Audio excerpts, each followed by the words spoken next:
إليك أنت صباحي مصفد بمسايا فاسكب ضياءك إني ظمآن ضل الحمد لله رب العالمين والصلاة والسلام على سيد الأنبياء والمرسلين نبينا محمد وآله وأصحابه وذرياته وأهل بيته أجمعين أما بعد فأعوذ بالله من الشيطان الرجيم بسم الله الرحمن الرحيم وإذا حكمتم بين الناس أن تحكموا بالعدل فقال تعالى في موضع آخر وإذا قلتم فاعدلوا ولو كان ذا قربى. قرآن مجید کی جو مختلف جگہوں سے آیا اس کے گوشے آپ کے سامنے تلاوت کی.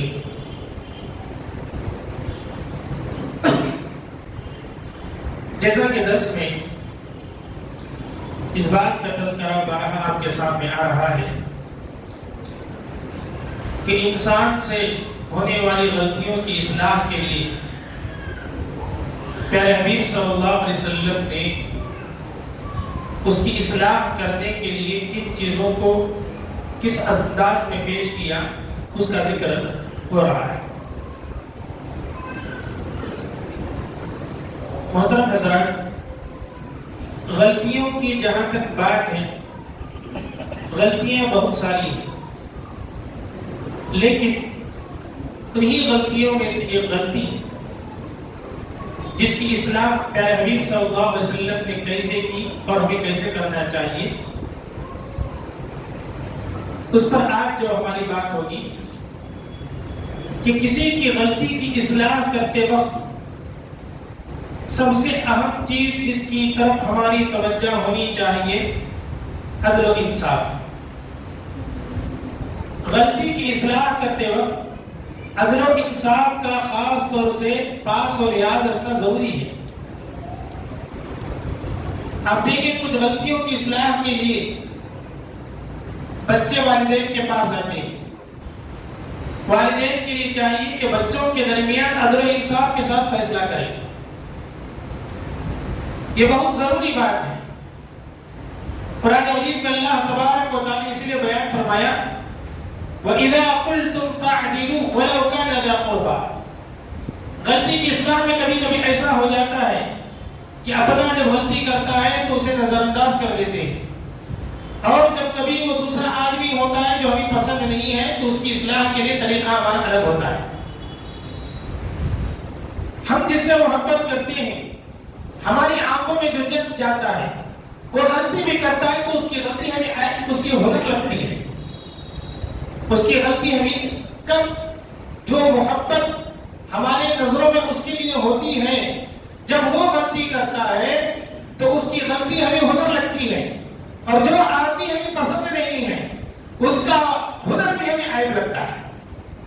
اور یہ بہت غلط بات ہے. اللہ تبارک و تعالی کا مقدس اسی کی طرف توجہ کرتے ہوئے فرمایا وَإِذَا حَكَمْتُمْ بَيْنَ النَّاسِ أَن تَحْكُمُوا بِالْعَدْلِ کہ جب تم لوگوں کے درمیان عدل و انصاف کرو تو تم ان کے درمیان اگر فیصلہ کرو تو عدل و انصاف کو تم سامنے رکھو. اور ایک مقام پر اللہ نے فرمایا وَإِذَا قُلْتُمْ فَاعْدِلُوا وَلَوْ كَانَ ذَا قُرْبَى کہ جب تم عدل و انصاف کے والی بات کرو تو بات کرتے وقت تمہارے سامنے کمزور کے لیے الگ نظریہ، طاقتور کے لیے الگ نظریہ نہیں ہونا چاہیے. پیارے حبیب صلی اللہ علیہ وسلم نے اسے سخت کرنا فرمایا ہے. ایک روایت میں آتا ہے پیارے حبیب صلی اللہ علیہ وسلم بیٹھے ہوئے تھے، ایک صحابی نبی علیہ السلام کے بازو میں بیٹھے ہوئے تھے، تو اتفاق سے نبی علیہ السلام کے پاس وہ جو صحابی بیٹھے تھے اس صحابی کا جو بچہ تھا وہ بچہ ان کے پاس آیا، بیٹا تھا سامنے آیا تو انہوں نے اپنے بیٹے کو بوسہ دیا، پیار کیا اور گود میں بٹھا لیا. پھر تھوڑی دیر گزری، بیٹی آئی، بیٹی آنے کے بعد نہ اسے پیار کیا نہ محبت بھری نظر سے لینا بلکہ بازو میں بٹھا لیا. میرے حبیب صلی اللہ علیہ وسلم نے جب دیکھا تو آپ صلی اللہ علیہ وسلم نے فرمایا الا سویت بینہما، تم نے اپنے اولاد کے درمیان صحیح عدل نہیں کیا. آپ صلی اللہ علیہ وسلم نے کیا کہا؟ الا سویت بینہما، تم نے ان دونوں کے درمیان عدل و انصاف نہیں کیا. یقین جانو قیامت میں اس کے بارے میں پوچھا جائے گا. آج ہمارا نظریہ کیا ہے؟ بیٹا ہے، لاڑ کا بیٹا الگ ہے، لاڑ کی بیٹی الگ ہے. کبھی کبھی ایسا ہوتا ہے بیٹی پر زیادہ توجہ دی جاتی ہے، بیٹے پر توجہ نہیں دی جاتی. کبھی بیٹے پر توجہ دی جاتی ہے، بیٹوں پر توجہ نہیں دی جاتی. میرے بھائیوں، عدل و انصاف اولاد کے درمیان ہونا چاہیے. پھر حبیب صلی اللہ علیہ وسلم نے ایک موقع پر ذکر فرمایا فَاتَّقُوا اللَّهَ وَاعْدِلُوا بَيْنَ أَوْلَادِكُمْ، اللہ سے ڈرو اور اپنے بچوں کے درمیان عدل و انصاف کرو. عدل و انصاف کی معنی آتی ہے کئی سارے معاشرے کے اندر ہمارا بڑا خراب نظریہ ہے، ہماری سوچ بڑی غلط ہے. گھر کے اندر دیکھیے، اگر گھر کے مسائل پر غور کریں، گھر کے اندر خود ہمارا عدل و انصاف صحیح نہیں ہے. گھر کی اگر بات کی جائے، گھر کے اندر ہمارا عدل و انصاف صحیح نہیں ہے. گھر کے اندر 2-3 داماد رہتے ہیں، نظریہ پھر الگ بدل جاتا ہے. بڑے داماد کے لیے الگ مقام ہے، بیچ کے داماد کے لیے الگ نظریہ ہے، چھوٹا داماد ہے وہ سب کا چہیتا ہے، اس کے لیے بات الگ ہے. میرے بھائیو، عدل و انصاف یہاں پر بھی ہے. اس آدمی کو دیکھنا چاہیے کہ میں عدل و انصاف ان دونوں کے درمیان، ان دونوں تینوں کے درمیان میں کر رہا ہوں یا نہیں کروں، اس کی طرف بھی ایک انسان کی توجہ ہونی چاہیے. پہلے حبیب صلی اللہ علیہ وسلم کبھی بھی اس چیز کو پسند نہیں کرتے تھے. فتح مکہ ہو گیا، مکہ فتح ہو گیا. ہم عائشہ رضی اللہ تعالیٰ عنہا بیان فرماتی ہیں تو کئی سارے مسلمانوں کے پاس کچھ مال وغیرہ رہا تھا. ایک عورت تھی مخزومیہ، اس عورت نے کسی کا سامان چوری کر لیا، کسی کا سامان چوری کر لیا. اور اسلام میں اگر کوئی عورت ہو یا چاہے مرد ہو، اگر وہ چوری کرتی ہے تو اس کے ہاتھ کاٹے جائیں گے. سورۃ المائدہ کی آج آیات پڑھ رہے تھے، انہیں آیات کے ایک تذکرہ یہ بھی تھا والسارق والسارقۃ فاقطعوا، چاہے وہ چور مرد ہو چاہے عورت ہو، ہاتھ کاٹے جائیں گے. تو عورت نے چوری کر لی، مقدمہ نبی کریم صلی اللہ علیہ وسلم کے پاس پہنچ گیا. اب ایسا تھا کہ کوئی سفارش کرے عورت کے ہاتھ کٹ جائیں گے، بیاہ کون کرے گا، شادی کون کرے گا. اب لیکن سوچ رہے تھے کہ کسی نہ کسی طریقے سے بات اللہ کے رسول صلی اللہ علیہ وسلم کے سامنے پیش کی جائے اور آپ صلی اللہ علیہ وسلم کیا ہے اس کی سزا کو ختم کر دیں یا کوئی اور حل اس کا نکالیں. خاندان کا مسئلہ تھا، مخزومی عورت خاندان والی عورت تھی. بعض روایت کے اندر آتا ہے عزت دار گھرانے کی تھی، چوری کری. اب بات ایسی تھی نبی کریم صلی اللہ علیہ وسلم کے سامنے سفارش کرنا ہے. کسی کے اندر جرأت نہیں تھی کہ اللہ کے رسول صلی اللہ علیہ وسلم سے جا کر بات کرے. وَمَنْ يَجْتَرِبْ عَلَيْهِ إِلَّا أُسَامَةُ بْنُ زَيْدٍ حِبُّ رَسُولِ اللَّهِ صلی اللہ علیہ وسلم. توجہ لوگوں کی جو اٹھی تو حضرت اسامہ بن زید رضی اللہ تعالیٰ عنہ کی طرف اٹھی، کیونکہ اللہ کے رسول صلی اللہ علیہ وسلم حضرت اسامہ بن زید رضی اللہ تعالیٰ عنہ کو بڑا پیار کرتے تھے. ان کے باپ سے بھی پیار تھا حضرت زید رضی اللہ تعالیٰ عنہ سے. اب جس سے محبت کرتی ہے جب اس کا بیٹا ہو تو اس سے بھی محبت ہو جاتی ہے. نبی کریم صلی اللہ علیہ وسلم کے چہیتے حب رسول اللہ صلی اللہ علیہ وسلم، نبی کریم صلی اللہ علیہ وسلم کے چہیتے. اب لوگوں نے جا کے سفارش کی کہ آپ بات کریں، آپ کی بات مان لیتے ہیں، آپ چہیتے ہیں. حضرت اسامہ بن زید رضی اللہ تعالیٰ عنہ پیارے حبیب صلی اللہ علیہ وسلم کے پاس آ کر بات کی. پیارے حبیب صلی اللہ علیہ وسلم نے کیا فرمایا؟ اتشفع فی حد من حدود اللہ. آپ صلی اللہ علیہ وسلم نے فرمایا اسامہ تیری یہ جرأت کہ تو اللہ تعالیٰ کی شریعت کے معاملات کے اندر سفارش کرتا ہے، اللہ تعالیٰ کے معاملات کے اندر سفارش کرتا ہے. ثم قام فاخطب، پھر اللہ کے رسول صلی اللہ علیہ وسلم لوگوں کے سامنے کھڑے ہو گئے، منبر پر آپ نے خطبہ دیا. پھر اس کے بعد فرمایا انما هلك الذين قبلكم انهم كانوا اذا سرق فيهم الشريف تركوه.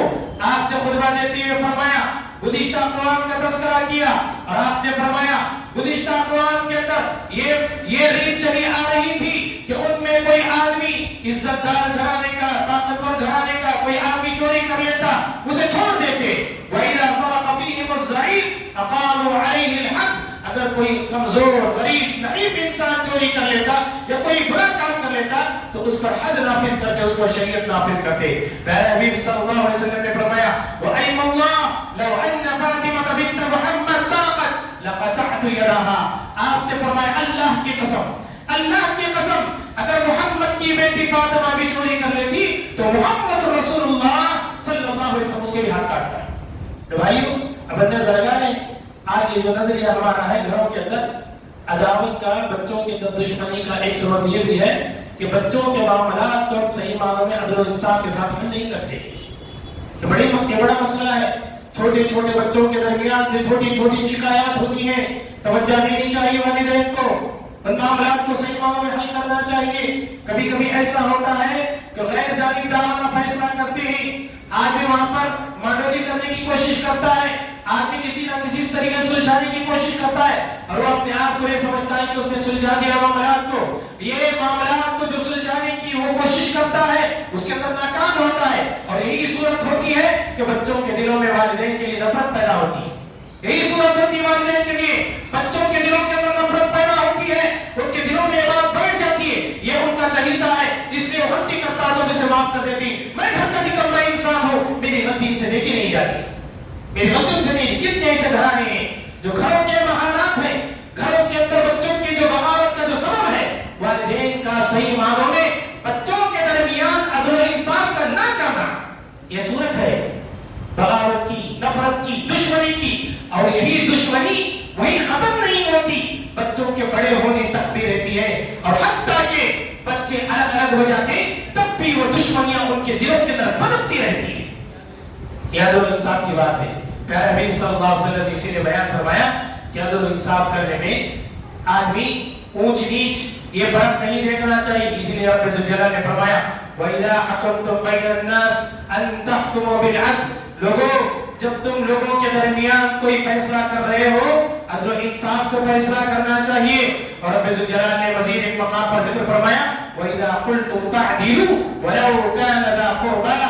کہا اللہ تبارک و تعالیٰ نے کہ جب تم بات کرو عدل و انصاف کی بات کرو، جب تم بات کرو سچی بات کرو، صحیح بات کرو، عدل و انصاف والی بات کرو، گرچہ کہ وہ تمہارے رشتہ دار ہی کیوں نہ ہو. وہاں پر تمہارے اپو ایسا ہے کہ ان کو بول دیں گے تو خرابی آ گئی. کچھ لوگ ایسے ہیں جہاں معاملات صحیح نظر آتا ہے آدمی بڑھ چڑھ کر آگے جا کر وہ فیصلہ کرتا ہے. جہاں لگتا ہے کہ میں اٹک جاؤں گا اور وہاں لگتا ہے کہ میں پھنس جاؤں گا کسی اور کے سپرد کر کے ہٹ جاتا ہے. یہ بزدلی ہے، یہ بزدلی کی بات ہے. کئی سارے معاشرے کے اندر ایسے لوگ ہیں بڑا دوسروں کا معاملات ہوتے ہیں تو بالکل ایک دم بالکل میڈیا پر آ جاتے ہیں، سوشل ورک کرتے ہوئے نظر آتے ہیں. دوسروں کے معاملات اپنے معاملات ہوتے ہیں جہاں جب ان کی بات چلتی ہے لیکن وہ کسی کی ناراضگی بول لینا نہیں چاہتا. دقیانوسی ہے یہ دقیانوسی ہے. اسی کو عام زبان میں کہیں گے وہ بزدل انسان ہے جو آدمی اس وجہ سے کہ حق کا سامنا اس لیے نہیں کرتا کہ لوگ ناراض ہو جائیں گے، اس سے بہتر ہے کہ وہ کسی کا نہ کرے. اگر ایسی سوچ ہے بہت سارے سے یہ کہیں کہ ناراض ہو جائے گا تم بول دو، میں بولنا نہیں چاہتا اس مسئلے میں، میں بولوں گا تو پھر مسائل پیچیدہ ہو جائیں گے. آپ بہتر ہے کہ آپ بول دیں، آپ کی بات چل جائے گی. آدمی اس طرح سے نکلنے کی کوشش کرتا ہے تو اس بزدلی سے بچنے کی کوشش کرنی چاہیے. اور جو لوگ عدل و انصاف صحیح معنوں میں کرتے ہیں ایسے لوگوں کے لیے بڑی فضیلت ہے، ایسے لوگوں کے لیے بڑی فضیلت ہے. صحیح بخاری کی روایت میں پیارے نبی صلی اللہ علیہ وسلم نے ذکر فرمایا کہ قیامت کے اللہ تبارک و تعالی کچھ لوگوں کو نور کے ممبروں پر بٹھائے گا، نور کے ممبروں پر بٹھائے گا. اور وہ بھی ممبر کہاں رکھے ہوں گے؟ اللہ کے دائیں جانب رکھے ہوں گے. اور فرمایا وکلتا یدیہ یمین، اللہ کے دونوں ہاتھ سیدھے. نبی صلی اللہ علیہ وسلم نے بیان کیا وکلتا یدیہ یمین، اللہ کے دونوں ہاتھ سیدھے ہیں. تو ایسے لوگوں کو قیامت کے دن ممبر لگائے. ممبر جگہ ہوتی کیا ہے؟ جہاں سے آدمی ہائلائٹ ہوتا ہے، جہاں سے آدمی لوگوں کو نظر آتا ہے. وہ ایک مقام ہے، ایک اونچائی ہے جہاں سے لوگوں کو درشایا جاتا ہے، لوگوں کے سامنے وہ آدمی ابھر کر آتا ہے.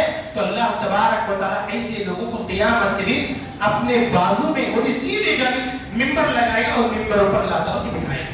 لیکن وہیں پر ایک بات یہ بھی جان لے، جو آدمی صحیح فیصلہ نہیں کرتا، جو آدمی صحیح فیصلہ نہیں کرتا ایسے ہی لوگوں کے لیے بڑی خطرناک کوئی نہیں.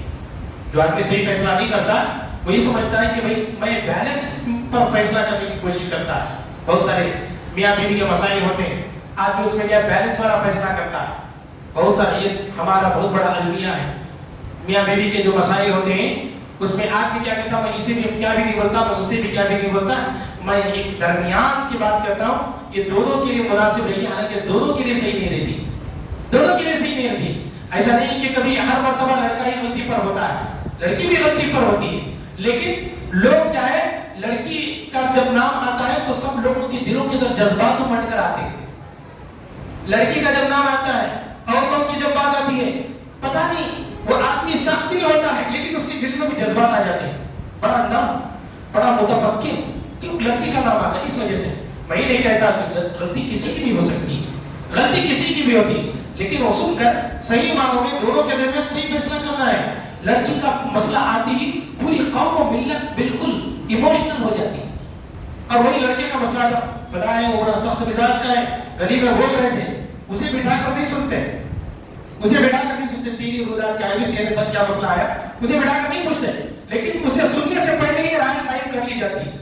اسے سننے سے پہلے ہی رائے قائم کر لی جاتی. ہاں پتا ہے وہ ادھر ادھر پھر رہا تھا، اس کا مسئلہ ہے، اس طرح سے افیئر وغیرہ چل رہا ہے، اسی لیے کیا ہے اسے سمجھنا ہے. تو میرے بھائیوں یہ غلط نظریہ ہے. ہم یہ سمجھتے ہیں کہ وقتی طور پر اس سے ہم ہٹ جائیں گے. یقین جانیے کہ قیامت کے دن پیارے حبیب صلی اللہ علیہ وسلم نے بیان فرمایا کہ لوگوں کے درمیان جہاں عدل و انصاف ہوگا، نبی علیہ الصلوۃ والسلام نے فرمایا اللہ کا عدل و انصاف کیسا ہوگا، اس دنیا کے اندر اگر سینگ والی بکری بغیر سینگ والی بکری کو ماری ہے، قیامت کے دن اللہ تبارک تعالیٰ اس کا بھی فیصلہ کرے گا. جب جانوروں کا نہ ان کے لیے جنت ہے نہ جہنم ہے، اللہ ان کے درمیان فیصلہ کرائے گا، عدل و انصاف کا جوہر قیامت کے دن دکھلائے گا.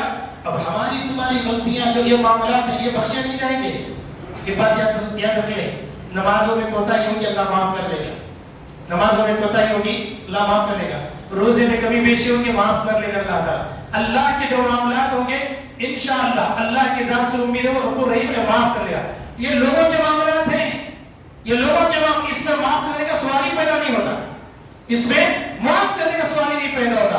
ایک روایت میں پیارے حبیب صلی اللہ علیہ وسلم نے فرمایا قیامت کے دن سب سے پہلا سوال اللہ تعالیٰ کے حقوق کے بعد سب سے پہلا جو سوال ہوگا لوگوں کے معاملات کا ہوگا. لوگوں کے معاملات کا ہوگا. بہت بڑی مسئلہ بڑا ہے، موضوع بڑا ہے، لیکن اتنی بات ہے کہ بہت بڑا حساس مسئلہ ہے. لہذا ہمارے لیے توجہ ہونی چاہیے کہ ہم کسی کا فیصلہ کرتے ہو دونوں کو بٹھائیں، دونوں کی بات سنیں، دونوں کی بات سنیں. بچوں کو بٹھائیں، دونوں کی بات. اچھا آپ کا کیا مسئلہ ہے، اچھا آپ کا کیا مسئلہ ہے. دونوں کے درمیان محبت پیدا کریں، دونوں کے درمیان محبت پیدا کریں، اس کی اہمیت بتلائیں. کوئی غلطی پر ہے تو اسی غلطی واضح ہو جانی چاہیے کہ تم نے غلطی کی ہے. بچے ہیں پیار محبت سے ختم کر دیں، بڑے ہیں اس کا نظریہ الگ ہے اور کچھ مسائل الگ ہیں اس کے لیے نظریہ الگ ہے. لیکن میرے بھائیوں لیکن بات کو سب سے پہلے سمجھیں پھر اس کے بعد حل کرنے کی کوشش کریں. یقیناً معاشرے کے اندر مودت، الفت، رحمت یہ پیدا ہو سکتی ہے ہمارے اچھے نظریے سے. شریعت اسلامیہ کی صحیح تعلیمات کے پیش نظر معاملات کو حل کرنے سے انشاءاللہ مسائل حل ہو سکتے ہیں. دعا رب العالمین سے رب العالمین ہم تمام مسلمانوں کو صحیح معنوں میں پیارے نبی صلی اللہ علیہ وسلم کی تعلیمات کے مطابق اپنی زندگی گزارنے کی توفیق نصیب فرمائے. آمین. السلام علیکم و رحمۃ اللہ وبرکاتہ.